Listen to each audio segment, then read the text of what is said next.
Seorang pemimpin mau tidak mau, secara imperatif, dia harus memiliki satu bentuk atau pandangan yang begitu luas tentang kenyataan mutakhir kita, realitas terakhir kita saat-saat ini. Bagaimana kenyataan mutakhir itu menciptakan tantangan-tantangan baru yang harus dijawab dengan cara-cara baru, dan dia harus diisi oleh gagasan-gagasan yang bisa ditawarkan tidak hanya kepada seluruh masyarakat atau publik dari rakyat ini, tapi juga pada seluruh elemen-elemen kebangsaan, elemen-elemen kebudayaan, elemen-elemen politik, ekonomi, dan yang lain-lain.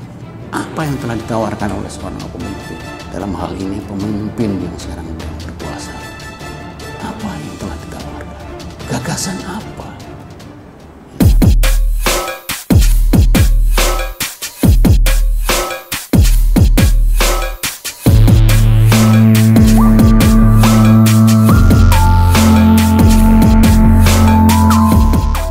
Selamat datang kembali dalam Kopi Panas Radar. Kopi Panas.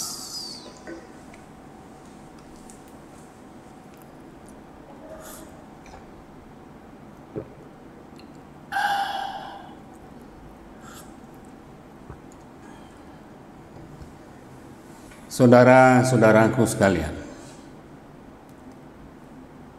semua yang saya cintai di negeri ini, semua hamba-hamba Allah yang semoga mendapatkan berkah serta keselamatan. Dalam episode kedua, bagaimana saya ingin mencoba membahas soal kepemimpinan seorang Jokowi, pemimpin negara dan pemimpin rakyat, pemimpin pemerintahan yang selama ini pantas untuk kita hormati. Tapi tentu saja kita harus bisa bersikap tidak hanya secara kristis, tapi juga sikap yang membuat kita paham tentang realitas dari kenyataan kita saat ini, belakangan ini. Nah, dalam kesempatan seperti ini, saya ingin sekali mencoba mengadres ya, kepada pemimpin kita. Sebenarnya tidak hanya Jokowi, tetapi juga pemimpin kita lainnya yang sebenarnya menjadi barisan dari elit yang memiliki kekuasaan, memiliki obligasi, kewajiban yang sangat kuat dalam membawa atau menggemban tugas negara ini, tugas untuk membawa kita ke satu tujuan dan arah yang jelas. Dalam situasi seperti itu sebenarnya kita sama-sama harus memahami bahwa di dalam kepemimpinan itu ada semacam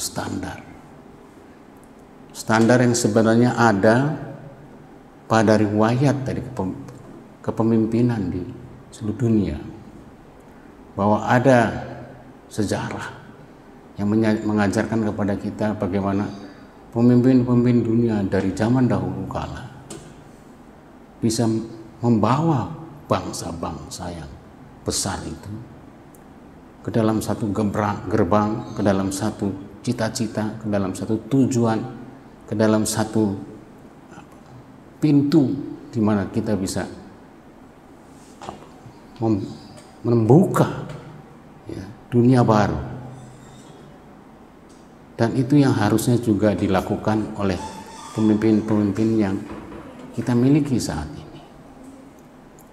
Bahwa kepemimpinan semacam itu tidak hanya harus dikuati atau dimiliki atau harus diperkuat ya, oleh sebuah kekuasaan yang bersikap besar, tangguh, yang dapat diterima, dicintai, dan dihormati oleh rakyatnya. Bukan hanya oleh konstituennya, bukan hanya oleh pihak-pihak tertentu, bukan hanya oleh simpatisan, bukan hanya oleh sukarelawan atau hanya kelompok-kelompok tertentu saja, tapi untuk seluruh kelompok. Ketika dia sudah menjadi pemimpin di negeri ini, dia bukan hanya menjadi pemimpin dari satu kabinet, satu pemerintahan, dia harus menjadi pemimpin dari seluruh elemen dari bangsa ini. Nah, untuk bisa menjalankan tugas seperti itu, seorang pemimpin mau tidak mau, secara imperatif, dia harus memiliki satu bentuk atau pandangan yang begitu luas tentang kenyataan mutakhir kita, realitas terakhir kita saat-saat ini. Bagaimana kenyataan mutakhir itu menciptakan tantangan-tantangan baru yang harus dijawab dengan cara-cara baru, dan dia harus diisi oleh gagasan-gagasan yang bisa ditawarkan tidak hanya kepada seluruh masyarakat atau publik dari rakyat ini, tapi juga pada seluruh elemen-elemen kebangsaan, elemen-elemen kebudayaan, elemen-elemen politik, ekonomi, dan yang lain-lain. Apa yang telah ditawarkan oleh seorang pemimpin? Dalam hal ini pemimpin yang sekarang sedang berkuasa itu, apa yang telah ditawarkan? Gagasan apa? Realitas seperti apa yang dipahami sekarang, komprehensinya itu seperti apa? Apa gagasan dia untuk dunia juga? Dan seorang pemimpin dengan visinya, dengan gagasannya yang tough, yang kuat seperti itu harus ditunjukkan secara praktis oleh sang pemimpin. Ditunjukkan juga secara ideal bagaimana seharusnya itu bisa terwujud, bisa termamah atau dipahami dengan baik oleh anggota-anggota dari masyarakat. Bagaimana cara dia untuk mengedukasi masyarakatnya agar mereka paham tentang dunia ini, paham bagaimana tantangan-tantangannya, bagaimana menjawab persoalan-persoalan itu yang sekarang ini begitu kritis sebenarnya situasinya di seluruh dunia dalam semua parameter yang kita miliki. Dan kita bisa melihat bagaimana masyarakat kita tidak memiliki kesadaran yang cukup dalam mengenai persoalan tersebut, mengenai tantangan-tantangan itu, tidak mengetahui bagaimana jawaban-jawaban yang paling mungkin bisa diberikan dalam persoalan seperti itu. Nah, bagaimana seluruh elemen dari kebangsaan ini bisa bergerak bersama, bersatu untuk bisa mencari kita bersama jawaban-jawaban yang kita mungkinkan, jawaban-jawaban yang kita inginkan, jawaban-jawaban yang mungkin bisa diberikan. Tidak hanya untuk masa depan, tapi juga sejarah yang harus kita pertanggungjawabkan selama ini. Pemimpin seperti itu adalah pemimpin yang kita kehendaki seharusnya. Tetapi kita bisa melihat bagaimana pemimpin tersebut seperti kehilangan arah, seperti kehilangan orientasi, kehilangan seperti bahkan tujuan, tidak mengerti apa sebenarnya hal-hal yang perlunya dilakukan, sehingga kelihatan dia mengalami semacam kekacauan dalam pemahaman, cara berpikir, sampai itu kemudian solusi-solusi yang mungkin dia bisa berikan kepada bangsa ini. Terjadi atau munculnya situasi belakangan ini, itu memberikan pertanda yang kita tahu semua, pertanda-pertandanya itu. Semua indikasi dan indikator yang kita miliki dalam kehidupan berbangsa dan bernegara sekarang itu menunjukkan betapa terjadinya semacam ketidakberesan dalam cara hidup kita bersama, cara kita bernegara, berbangsa, bermasyarakat, beragama, berpolitik, berekonomi, dan yang lain-lainnya. Ini juga menjadi satu indikasi juga bahwa semua pengaturan hidup seperti itu yang sebenarnya menjadi tanggung jawab dari pemerintahan itu tidak berjalan dengan semestinya. Semua berjalan seperti tujuan yang tidak jelas di bagian kehidupan kita semuanya. Sehingga kita bisa melihat bagaimana masyarakat tiba-tiba melakukan semacam kekacauan, ya, disorder dalam kehidupan kita bersama, dan setiap orang seperti melakukan seperti memiliki kebebasan untuk melakukan apa saja sehingga tidak ada order di dalamnya. Sementara order itu wajib untuk kita ciptakan bersama, dan sang pemerintah, government, hingga kepala negara itu bertanggung jawab agar order itu bisa berjalan secara semestinya. Kalau tidak, saya kira kita menuju semacam kekacauan, semacam chaos dalam cara kita hidup bersama. Mulai dari tingkatan rumah tangga, RT RW, kerukunan, kehidupan bersama, sampai dalam kehidupan tata bernegara. Nah, situasi seperti ini sangat tidak menguntungkan, dan itu menciptakan satu sinyal atau semacam tanda yang seperti tanda darurat yang harus segera kita selamatkan.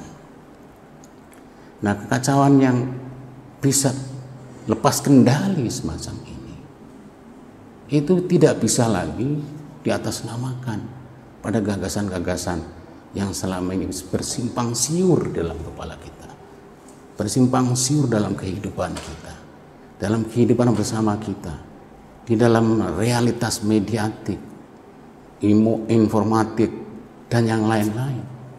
Tiba-tiba dia menjadi satu lalu lintas, seperti lalu lintas yang kita alami dan temui di jalan raya di Jakarta, di mana setiap orang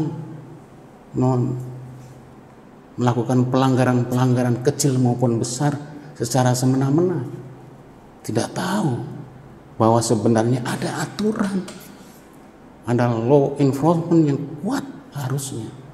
Tapi ternyata kita bisa lihat sendiri, menyaksikan sendiri, menjadi saksi bagaimana semua aturan-aturan yang harusnya berlangsung menciptakan order itu tidak bisa terlaksana dengan baik.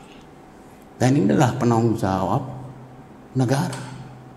Ini adalah obligasi dari satu negara dan kekuasaan agar semua hal yang tadi saya sebutkan itu bisa berlangsung lebih baik, tertata, menciptakan keteraturan di antara kita bersama.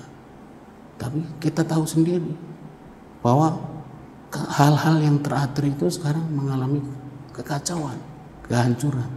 Seperti yang saya bilang tadi, semacam chaos dalam kehidupan kita bersama di seluruh bagiannya. Kita secara jujur sebenarnya harus bisa mengakui bahwa kenyataan yang sekarang ini terjadi, situasi yang sekarang berlangsung dan berlanjut sekarang ini, sebenarnya belum ada presidennya dalam sejarah kita. Belum ada satu kisah dalam kehidupan bernegara kita di mana saling singkrut dari persoalan kita itu semakin membuat kacau dalam cara kita memahami kenyataan, memahami kehidupan. Dan setiap orang merasa bahwa memiliki kebenarannya sendiri, memiliki caranya sendiri untuk mengatasi persoalan itu. Nah, situasi seperti itu adalah situasi yang sangat tidak baik bagi kita semua, ketika semua orang merasa bahwa mereka memiliki kebenaran sendiri, malu dengan kemampuan dan keinginannya sendiri. Nah, dalam situasi seperti itulah kita menemukan sebuah realitas dalam diri kita sebagai manusia, sebagai satu masyarakat, bahkan sebagai satu bangsa. Kita menemukan diri kita dalam kenyataan di mana ada banyak hal yang kita tidak bisa kita pahami dengan baik. Ketika seluruh pemahaman itu tiba-tiba menjadi satu arus ya, yang menjadi pasang yang membuat semua orang jadi hanyut ya, dalam satu kenyataan yang tidak mereka mengerti. Nah, dalam realitas yang seperti itu, di mana tanda-tanda, di mana rambu-rambu, marka-marka dalam kehidupan kita bersosial, berkultural, dan yang lain-lain itu harusnya mendapatkan semacam orientasi, mendapatkan satu jalan, satu tempat, satu wadah di mana kita bisa bersama, kita bisa memiliki tujuan bersama, memiliki harapan bersama, yang semua itu sekarang kita jadikan satu kenyataan yang kita rindukan. Karena itu menjadi satu hal yang menjadi masalah yang tidak bisa diselesaikan secara tuntas oleh kita sendiri. Jadi saudara-saudaraku sekalian, dunia yang kita jalani ini, dunia dengan arah yang tidak jelas ini, buat saya menjadi satu ancaman yang tidak kecil dan tidak sederhana. Kenapa? Dunia seperti itu adalah dunia yang memberi kita jebakan-jebakan yang sangat mengerikan. Karena jebakan yang kecil maupun besar itu muncul, ada, dan tiba-tiba berada di belakang kita, di depan kita, dan tiba-tiba mencoba kita terjerembab di dalamnya. Kita seperti menciptakan satu lubang yang begitu besar, di mana kita tidak bisa keluar dari lubang itu. Ini harus dipahami dengan cara baik, dipahami dengan dewasa, dipahami dengan jujur oleh para pemimpin kita, bahwa lubang-lubang itu, lubang yang kita gali itu adalah lubang-lubang peradaban yang pada satu waktu akan menelan peradaban itu sendiri, akan menelan anak-anak kandungnya sendiri. Dan kalau kita tidak bisa menyelesaikan masalah ini secara komprehensif ya, dengan menafikan seluruh kepentingan-kepentingan yang selama ini berkelindan di balik kita itu, barangkali kita punya jalan lain untuk bisa selamat. Nah, para pemimpin yang kita lihat sekarang ini ada di kekuasaan, para pemimpin yang sebenarnya menikmati kekuasaan itu, mandat, kelimpahan, fasilitas dan yang lain-lain itu, harusnya sadar bahwa dia memiliki tanggung jawab atau obligasi yang sangat besar terhadap bangsa ini. Dan jangan sampai kita tahu juga bagaimana mereka, faksi-faksi itu, hanya mencari atau menciptakan kepentingan-kepentingan yang sifatnya sempit, yang parsial, bahkan partisan, hanya untuk bisa memanfaatkan kenyataan sekarang ini demi keuntungan pribadi saja. Ini saatnya kita untuk kembali mengorientasi diri, untuk saatnya kembali kita memahami diri kita sendiri, untuk bisa kita kembali pada kenyataan-kenyataan ideal yang selama ini sudah kita patok, yang yang sudah kita sepakati bersama, baik dalam undang-undang maupun dalam konstitusi. Nah, bagi mereka yang selama ini berlimpang pada kekuasaan dan pada fasilitas itu, sebenarnya kita sebagai rakyat yang bagian besar dari elemen dari kehidupan bangsa ini, sebagai stakeholder dari bangsa dan negara ini, wajib hukumnya untuk menagih tanggung jawab itu. Tanggung jawab yang tidak bisa lagi ditunaikan secara utang, tapi juga harus dijelaskan, harus ditunaikan sekarang juga. Karena apa? Karena situasi yang ada sekarang, situasi yang menurut saya sangat kritikal, tidak hanya dalam kehidupan bersama, kehidupan dunia, bahkan kehidupan semesta. Tanggung jawab semacam itu harus ditunaikan segera.